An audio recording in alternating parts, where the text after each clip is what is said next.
Una victoria más y estamos perdidos. Estas no fueron las palabras de un general derrotado, sino de un rey victorioso, Piro de Piro, mientras contemplaba el campo de batalla de Asculum teñido de sangre. Había vuelto a vencer a las legiones de Roma, pero el precio pagado en veteranos insustituibles lo acercaba un paso más a su propia ruina. Esta es la historia de cómo un triunfo brillante puede ser la semilla de la catástrofe y de cómo nació una de las paradojas más famosas de la guerra. La campaña que lo había llevado a ese punto de gloriosa desesperación había comenzado mucho antes, bajo el sol implacable del sur de Italia, en un lugar llamado Heraclea, donde el mundo helenístico y la ascendente república chocarían por primera vez en una explosión de lanzas, escudos y una voluntad indomable. El eco de la derrota en Heraclea en el año 280 a.C. resonó en las calles de Roma con la fuerza de un terremoto.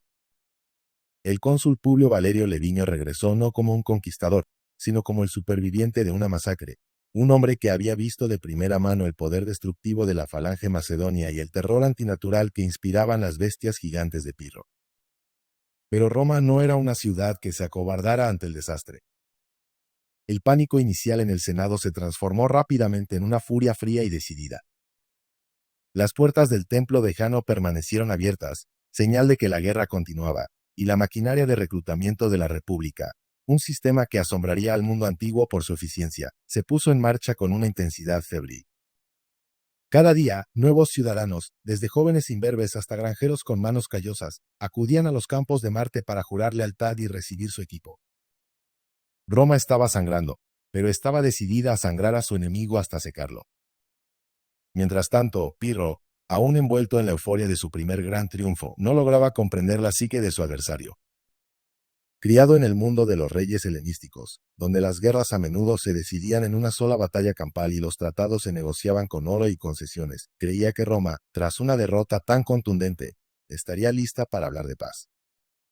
Con esta convicción, envió a su más leal amigo y consejero, Cineas, a la ciudad eterna. Cineas, un orador de Tesalia cuya elocuencia se decía que había ganado más ciudades que la espada de Pirro, llevaba consigo magníficos regalos, un eufemismo para los sobornos destinados a suavizar la postura de los senadores. Mientras su enviado intentaba la vía diplomática, Pirro mismo marchaba hacia el norte, en dirección a la mismísima Roma.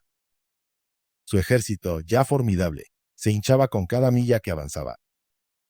Los griegos del sur de Italia, los samnitas, los lucanos y los brutos, pueblos subyugados por Roma durante generaciones, ahora veían en Pirro a un libertador, un héroe enviado por los dioses para romper sus cadenas. Se unieron a sus filas por miles, ansiosos por participar en la humillación de sus opresores. Pero en Roma, Cineas encontró una pared de orgullo inflexible. Sus regalos fueron rechazados con desdén. Sus palabras, aunque melifluas, cayeron en oídos sordos.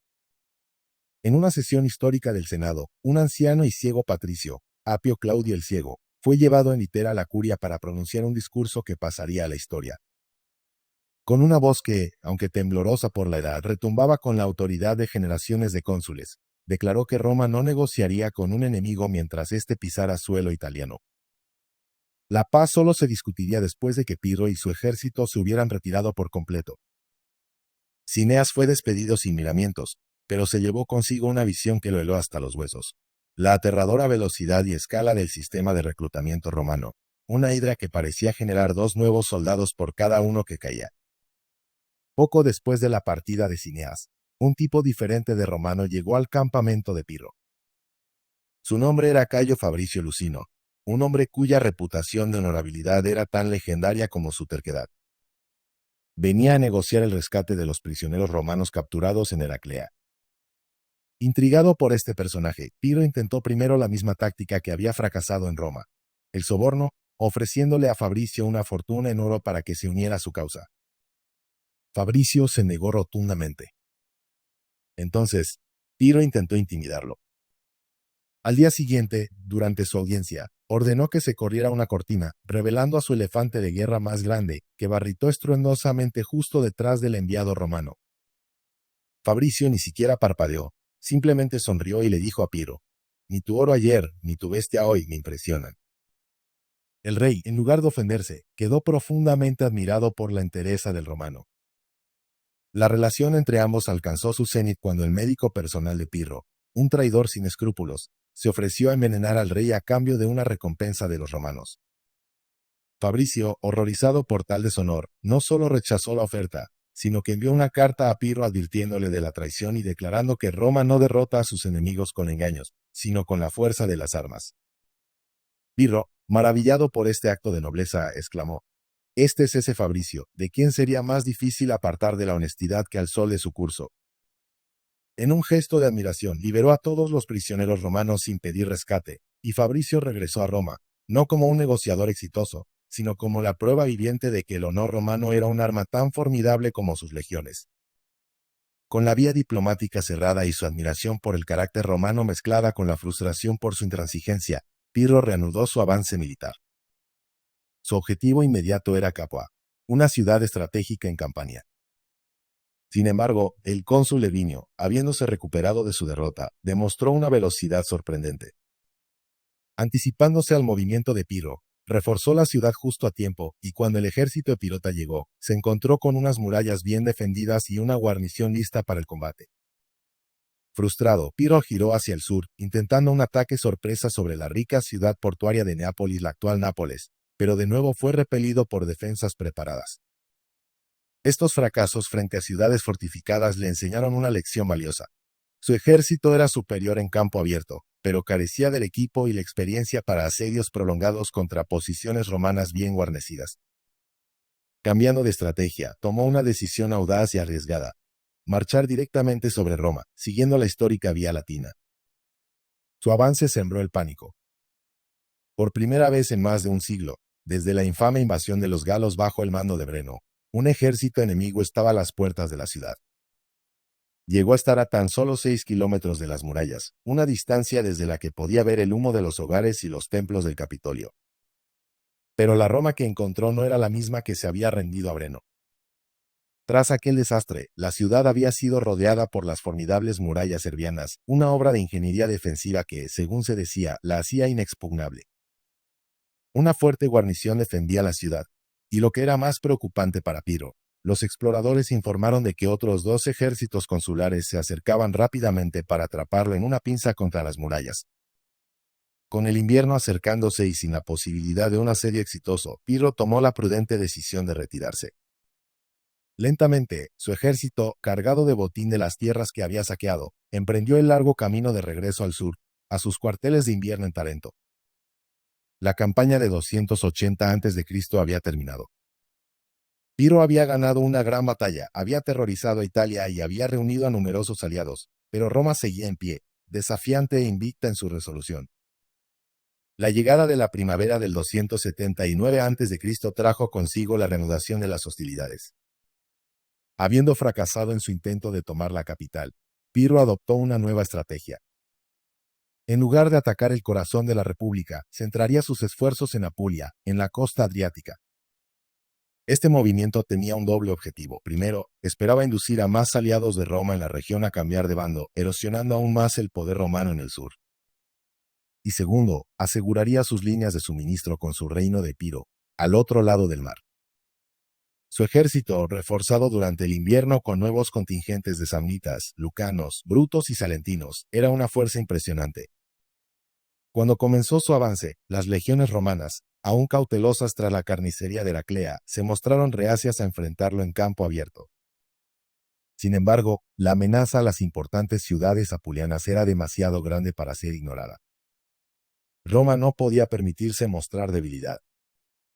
Así, 2 nuevos cónsules, Publio Sulpicio Saverio y Publio Decimus, marcharon hacia el sur al mando de un ejército consular doble, una fuerza masiva de aproximadamente 40.000 legionarios y 5.000 jinetes. Los romanos no solo traían números, también traían innovación nacida de la necesidad. Habiendo aprendido la lección de Heraclea, habían construido unos 300 carros de guerra antielefantes. Estos vehículos eran una extraña pero ingeniosa creación, equipados con largos tridentes de hierro en el frente, braseros ardientes y tripulados por soldados armados con proyectiles, diseñados específicamente para asustar, herir y desorganizar a las bestias de Pirro. Los 2 ejércitos finalmente se encontraron cerca de la ciudad de Asculum. El choque era inevitable, y ambos bandos sabían que la batalla que se avecinaba podría decidir el destino de Italia. Pirro desplegó su ejército con la precisión de un maestro. Su fuerza era ligeramente inferior en infantería, con unos 38.000 hombres, pero igualaba a los romanos en caballería, con 5.000 jinetes, y contaba con el terrorífico poder de sus 19 elefantes de guerra restantes. En el ala derecha, la posición de honor, colocó a sus falangitas macedonios, la élite de su ejército, un muro de zarizas de 6 metros de largo. A su izquierda se situaron los mercenarios de Tarento y Ambracia, seguidos por los contingentes de sus aliados italianos, los brutos y los lucanos. El centro de la línea estaba formado por las tribus de Piro, los tesprotos y caonios, hombres duros de las montañas de su tierra natal. Más a la izquierda se encontraban más mercenarios griegos, y el flanco izquierdo de la infantería estaba anclado por los samnitas, guerreros montañeses feroces armados como plitas. La caballería cubría ambos flancos, con los elefantes y la infantería ligera mantenidos en reserva detrás de las alas. Fiel a su estilo, Piro no se ató a una posición. Se colocó fuera de la línea principal con una guardia personal de 2.000 jinetes de élite, una reserva móvil lista para intervenir donde la batalla se volviera más crítica. Los romanos, por su parte, habían elegido su posición con astucia. Su ejército estaba anclado en el lado opuesto de un río pequeño pero de corriente rápida, y el terreno cercano a la orilla era irregular y boscoso, ideal para sus manípulos flexibles pero una pesadilla para la rígida falange de Pirro. Pirro reconoció la desventaja de inmediato. En lugar de lanzar a sus hombres a través del río hacia un terreno desfavorable, tomó una decisión paciente. Ordenó una retirada táctica a un terreno más llano y abierto, cediendo la iniciativa a los romanos y, de hecho, invitándolos a cruzar. Los cónsules, confiando en su superioridad numérica y en sus nuevos carros antielefantes, aceptaron el desafío. Las legiones vadearon el río, y una vez que ambos ejércitos estuvieron en el mismo lado, el aire se llenó con el sonido de las trompetas de guerra y el estruendo de miles de hombres avanzando. El contacto fue brutal. En el centro, la lucha entre los legionarios y los falangitas se convirtió en un punto muerto sangriento. Las cortas espadas romanas, los gladius, buscaban huecos en el erizo de zarizas, mientras los falangitas empujaban implacablemente hacia adelante, una máquina de matar lenta pero inexorable. En los flancos, la caballería de ambos bandos se enzarzó en un combate caótico. La caballería de Piro, entrenada al estilo macedonio, empleaba tácticas de carga y retirada, lanzando jabalinas y volviendo a cargar en un torbellino continuo. Los jinetes romanos, en cambio, luchaban de una manera más estática, casi como infantería montada, buscando el combate cuerpo a cuerpo. A medida que la batalla se intensificaba, Piro decidió que era el momento de desatar su arma decisiva. Dio la señal, y los 19 elefantes, con sus torres de combate en los lomos, avanzaron pesadamente. En respuesta, los romanos desplegaron su invención secreta, los 300 carros antielefantes. Por un momento, pareció que la táctica romana funcionaría. Pero Pirro había anticipado una contramedida. La infantería ligera que acompañaba a los elefantes se abalanzó sobre los carros. Esquivando los tridentes, mataron a los tripulantes con jabalinas y hondas o cortaron los arneses de los bueyes que tiraban de los carros, dejándolos inmovilizados e inútiles. Liberados de esta amenaza, los elefantes reanudaron su carga, y esta vez nada pudo detenerlos. Mientras tanto, en el centro, la situación se había vuelto desesperada para Pirro. El terreno irregular estaba causando estragos en la cohesión de su falange. Los manípulos romanos, más flexibles, se infiltraban en las brechas, y la línea epirota comenzó a retroceder. La presión fue demasiado para los aliados italianos, quienes finalmente se rompieron y comenzaron a huir, creando un hueco peligroso en la línea de Pirro. Al ver el desastre inminente, Pirro actuó con la velocidad del rayo. Poniéndose al frente de su reserva de élite de 2.000 jinetes, cargó personalmente contra la legión que avanzaba por la brecha. La carga fue devastadora. La élite de la caballería epirota, liderada por su rey, se estrelló contra las primeras filas romanas, destrozándolas y deteniendo momentáneamente el colapso de su ejército. Justo en ese momento crítico, un nuevo desastre golpeó a Pirro desde una dirección inesperada. Una fuerza romana de 4.000 hombres, que había realizado una amplia maniobra de flanqueo, había logrado eludir la batalla principal y había encontrado el campamento de Pirro, que estaba débilmente defendido. Las llamas y una densa columna de humo negro comenzaron a elevarse detrás de las líneas epirotas, visibles para ambos ejércitos en el campo de batalla. Para los soldados de Pirro, la visión de su campamento en llamas, donde guardaban sus posesiones, sus suministros y a sus heridos, fue un golpe devastador para la moral. Los falangitas, ya presionados, comenzaron a desmoralizarse, perdiendo la cohesión y siendo empujados hacia atrás con más fuerza por los implacables legionarios. La batalla pendía de un hilo. Pirro había taponado una brecha, pero su ejército estaba al borde del colapso psicológico. Fue entonces cuando el esfuerzo de sus alas finalmente dio sus frutos.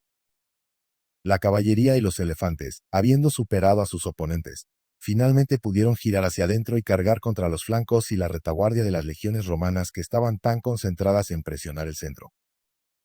El efecto fue catastrófico para los romanos. Atacados por el frente por la falange, y ahora por los flancos y la retaguardia por elefantes y caballería, sus líneas se desintegraron. El orden se convirtió en caos, y el avance se convirtió en una masacre.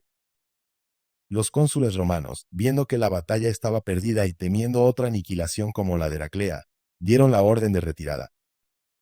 Con una disciplina admirable incluso en la derrota, los supervivientes se retiraron en buen orden de vuelta a la seguridad de su propio campamento, dejando el campo de batalla a Pirro. La batalla de Asculum había terminado. Pirro había ganado de nuevo. Pero mientras caminaba por el campo al atardecer, entre los gemidos de los moribundos y los cuerpos de casi 10.000 hombres, 6.000 romanos y 3.500 de los suyos, sintió el peso de su triunfo. Sus pérdidas, aunque menores que las romanas, eran insustituibles. Había perdido oficiales experimentados, amigos personales y miles de veteranos de sus falanges macedonias, el núcleo de su ejército. Fue entonces, con el hedor de la sangre y la victoria en el aire, cuando pronunció las palabras que inmortalizarían su lucha. Una victoria más y estamos perdidos. La frase, nacida de la amarga realización, se convertiría en un epitafio para su campaña y en un término, victoria pírrica, que la humanidad usaría durante milenios para describir un éxito tan costoso que es, en sí mismo, una derrota. Tras la sangrienta carnicería de Asculum, Pirro condujo a su maltrecho ejército de vuelta a la seguridad de Tarento para lamer sus heridas y tratar de reclutar nuevos soldados para llenar las filas diezmadas. Los días posteriores a la batalla fueron casi tan mortales como la propia lucha. Con su campamento destruido, cientos de sus hombres perecieron por falta de refugio, alimentos y atención médica. El rey se sumió en un estado de profunda reflexión. Había derrotado a Roma en cada encuentro, pero la República parecía un monstruo mítico que se hacía más fuerte con cada herida. Mientras sopesaba sus opciones, 2 embajadas llegaron a su corte, cada una ofreciendo una oportunidad que podría cambiar el curso de su destino y de la historia. La primera llegó desde el otro lado del Adriático, desde su tierra natal de Macedonia. Las noticias eran funestas. Una masiva invasión de tribus galas había barrido los Balcanes. El entonces rey de Macedonia, Ptolomeo Serauno el Rayo, había salido a su encuentro con arrogancia, pero había sido derrotado, derribado de su caballo y decapitado. Macedonia estaba sumida en el caos, sin líder y a merced de los invasores. Los nobles macedonios, desesperados, le ofrecían la corona a Pirro, el guerrero más famoso del mundo griego, el único hombre que creían capaz de salvar el reino. Era una oferta tentadora, la oportunidad de reclamar el trono de Filipo y Alejandro, un premio por el que había luchado toda su vida. La segunda embajada llegó desde el sur, desde la isla de Sicilia. Los enviados provenían de las ricas ciudades griegas de Siracusa, Agrigento y Leontinos. Su situación era igualmente desesperada. Estaban siendo acosados por 2 enemigos formidables. Al este de los mamertinos, unos mercenarios despiadados que habían tomado la ciudad de Mesana. Y al oeste, una amenaza mucho mayor, el imperio comercial de Cartago, que estaba expandiendo implacablemente su control sobre la isla. Los griegos sicilianos le ofrecían a Pirro el mando supremo de sus ejércitos y el título de rey de Sicilia si los libraba de sus enemigos. La oferta encendió la imaginación de Pirro de una manera que ni siquiera el trono de Macedonia pudo hacerlo. Sicilia era legendariamente rica, un granero de trigo y un centro de comercio. En su mente, la isla no era el objetivo final, sino un trampolín. Desde Sicilia podría construir una armada, lanzar una invasión a través del mar hacia África y atacar el corazón del imperio cartaginés. La conquista de Cartago, una hazaña que ni siquiera Alejandro Magno había soñado, lo convertiría en el monarca más poderoso del Mediterráneo. Su ambición, siempre su guía y su demonio, tomó la decisión por él. Ante el horror y la incredulidad de sus aliados de Tarento, a quienes había jurado proteger, Pirro eligió la opción siciliana. Dejó una pequeña guarnición en Italia y, a finales del verano del 278 a.C., zarpó hacia su nueva aventura con un ejército de 8.000 infantes y 2.000 jinetes. Sus barcos, con habilidad y suerte, lograron evadir el bloqueo que la flota cartaginesa había establecido alrededor del estrecho, y desembarcaron sanos y salvos en la costa este de Sicilia, en la ciudad de Tauromenio, donde un tirano local ya le había jurado lealtad.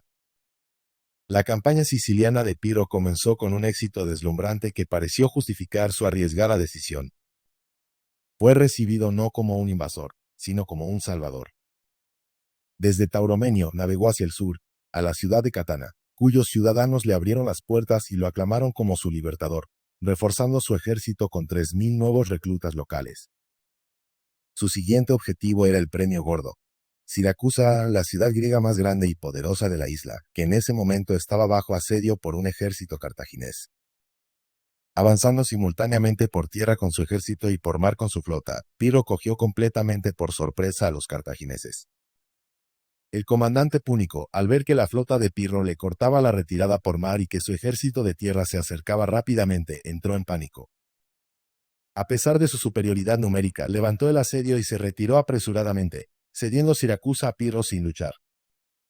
La liberación de Siracusa fue un triunfo inmenso.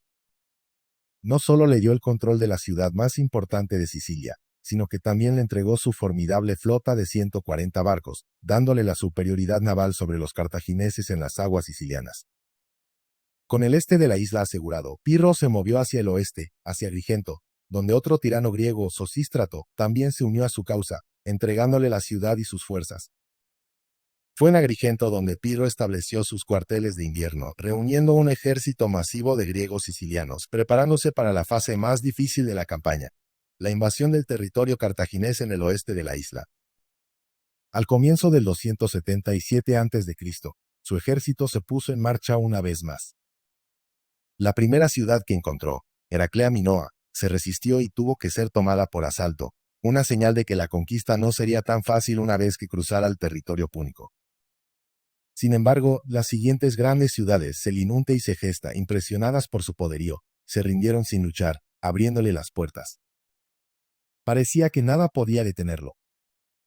Mientras Pirro disfrutaba de sus fáciles victorias en Sicilia, al otro lado del mar, en Macedonia, el destino que le había rechazado estaba siendo forjado por otro hombre. Antígono Gónatas, el hijo de Demetrio Poliorcetes, demostró ser un estratega tan astuto como valiente. Enfrentándose a un ejército galo de 18.000 hombres en Lisimaquia, Antígono utilizó una treta brillante. Fingió abandonar su campamento, dejando atrás tesoros y suministros para tentar la codicia de los galos. Cuando los invasores, cargados de botín y desorganizados, estaban celebrando su aparente victoria, Antígono los atacó por sorpresa, atrapándolos entre su ejército de tierra y su flota en la costa.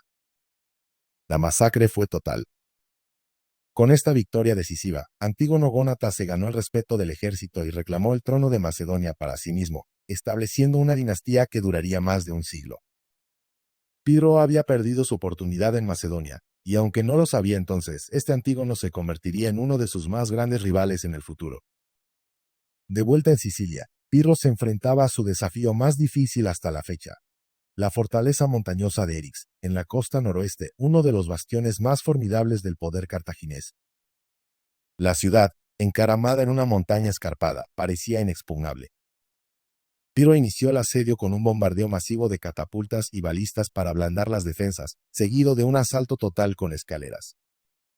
Las crónicas de la época, ansiosas por ensalzar su valor, relatan que el propio rey fue el primero en subir por una de las escaleras, luchando heroicamente en lo alto de la muralla y arrojando a varios defensores al vacío con sus propias manos.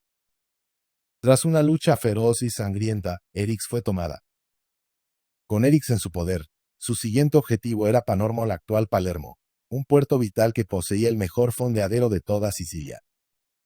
Tras tomar algunas fortalezas periféricas, lanzó un asalto rápido y brutal sobre la ciudad, capturándola y asegurando el control de la costa norte. Ahora, solo quedaba un último bastión del poder cartaginés en la isla: la poderosa ciudad fortaleza de Lilibea, la actual Marsala, en el extremo occidental. Pero fue aquí, a las puertas de la victoria total, donde la campaña de Pirro comenzó a desmoronarse. Lilibea estaba increíblemente bien fortificada y recibía suministros constantes por mar desde Cartago. El asedio se prolongó y se convirtió en una sangría de hombres y recursos. Para mantener el esfuerzo de guerra, Pirro se vio obligado a tomar medidas drásticas.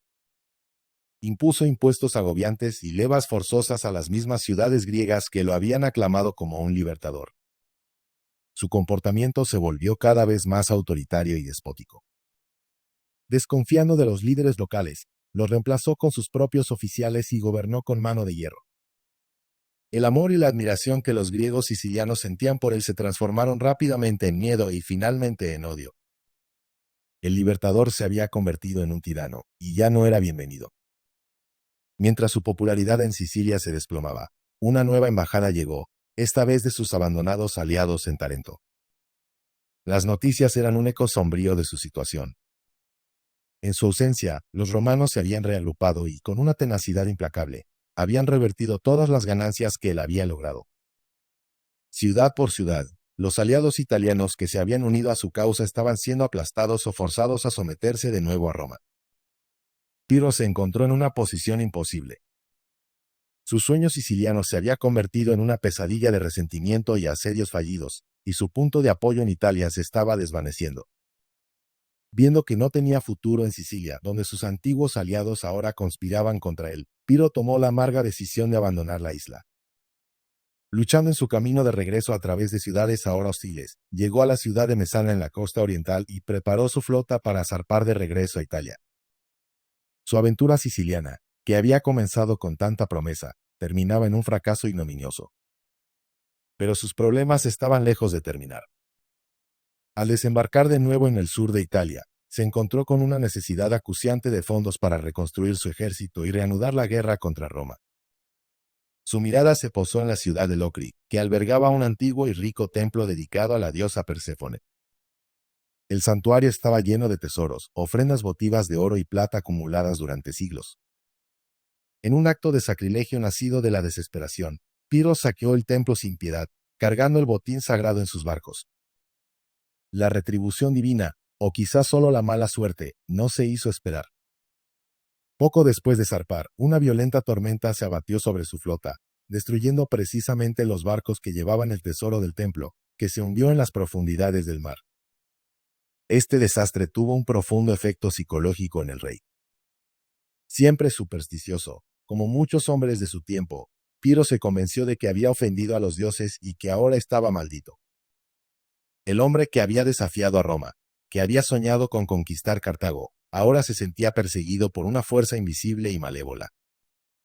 Con el espíritu quebrantado y los recursos mermados, se preparó para el último y desesperado capítulo de su guerra italiana, una historia que lo enfrentaría una vez más a las legiones en un enfrentamiento final que sellaría su destino y su leyenda para siempre. El Pirro que regresó a Italia en el otoño del 276 a.C. era un hombre cambiado. La confianza radiante que había exhibido al inicio de sus campañas se había erosionado, reemplazada por una sombra de duda y una creciente sensación de fatalismo. La pérdida del tesoro de Perséfone pesaba sobre él no solo como una pérdida financiera, sino como un presagio oscuro. Aún así, era un guerrero hasta la médula, y la lucha estaba lejos de terminar. Logró reunir los restos de su ejército, complementados con algunos mercenarios contratados a toda prisa, y se preparó para la campaña de los 175 a.C. Sabía que esta podría ser su última oportunidad. Roma, por su parte, no había perdido el tiempo. Bajo el liderazgo del cónsul Manio Curio Dentato, un general plebeyo conocido por su frugalidad y su tenacidad, las legiones habían consolidado su control sobre el sur de Italia. Dentato, a diferencia de los cónsules anteriores, no sentía ningún temor reverencial por Pirro. Había estudiado sus tácticas y había aprendido de los errores de sus predecesores. Sabía que la clave para derrotar a Pirro no era necesariamente superar a su falange en un choque frontal, sin explotar su falta de flexibilidad y usar el terreno a favor de Roma. Los dos ejércitos se encontraron cerca de la ciudad de Malevento, en el corazón del Samnio. El nombre del lugar, que significaba mal acontecimiento, parecía otro mal augurio para el supersticioso rey. Pirro, buscando una victoria decisiva y rápida, planeó un audaz ataque nocturno para sorprender al campamento romano. Dividió su fuerza, enviando a sus mejores tropas y a sus elefantes restantes por un sendero poco conocido a través de un bosque denso, con la intención de caer sobre los romanos al amanecer. Sin embargo, la marcha nocturna por un terreno desconocido fue un desastre. Los soldados se perdieron en la oscuridad, las antorchas se apagaron y la columna se desorganizó por completo. Cuando finalmente llegaron a las inmediaciones del campamento romano, el sol ya estaba alto en el cielo, y el elemento sorpresa se había perdido por completo. Manio Curio Dentato, alertado del torpe avance, salió a su encuentro.